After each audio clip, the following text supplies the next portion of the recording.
My grandfather, who I was very, very close with, he was really kind of my idol growing up. He was into watches. My grandfather was wearing an Omega Speedmaster. And so he gave me this watch when I was 15, maybe 16. And it was, it was a, $2,000 or $3,000 watch. It was his watch that he was wearing every day at the time. And that is what really got me hooked. It's not about having something that people don't have. It's about having something that you're proud of that has a story behind it. Because of the fact that, I genuinely love watches. I mean, this is a real passion of mine now. And we have formal training in true journalism. We were embraced quicker than other online voices in the watch space. This is kind of a wide range of some of the watches that belong to me. When we celebrated our 5th anniversary, we wanted to do something special. So we bought 2 very special Oxen Jr. watches that we actually designed. So it's the world's most accurate moon phase, but they did it in a very kind of a-traditional way. Modern watchmaking is about complications for complication's sake. We're going to say we've got 5,000 components in this watch and that's going to be kind of a selling point. Whereas Oxen Jr. is just the opposite of that. They say we're going to make the most precise moon phase with 5 components.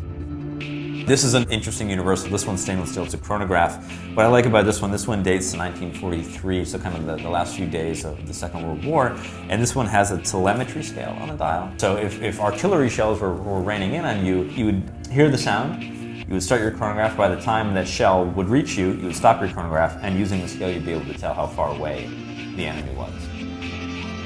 There's a reason behind almost every advancement in watchmaking. There's pragmatism behind all these advancements. And I think that is so kind of lost on the watch market today, where everything is about, check out how much money this thing costs, check out how crazy we made the case in the dial. And that's what I tend to like about the watches from last century.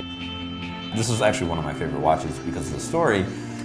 I found this watch on eBay. I paid, I think, $2,300 for it. And there's this engraving on the back that says, William Thomas Jr. loved Judy, 8/11/63. And I'm thinking, 1963? I thought that watch came out in 1964. And so we looked it up, and all according to Tag Heuer, the Carrera was introduced in 1964. And I said, this doesn't make any sense. I get it, and the serial number is actually from 1963.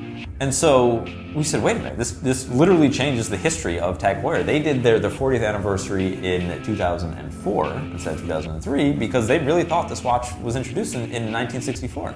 And this very watch proves otherwise.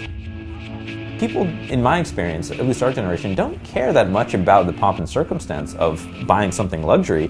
They just love the product. And I think, so much about this industry for the past generation has been about the experience. Some of the best watches I bought on 47th Street, I bought on eBay. There's no experience at all. But when you get the watch and you know it is exactly what you want, that is what's rewarding.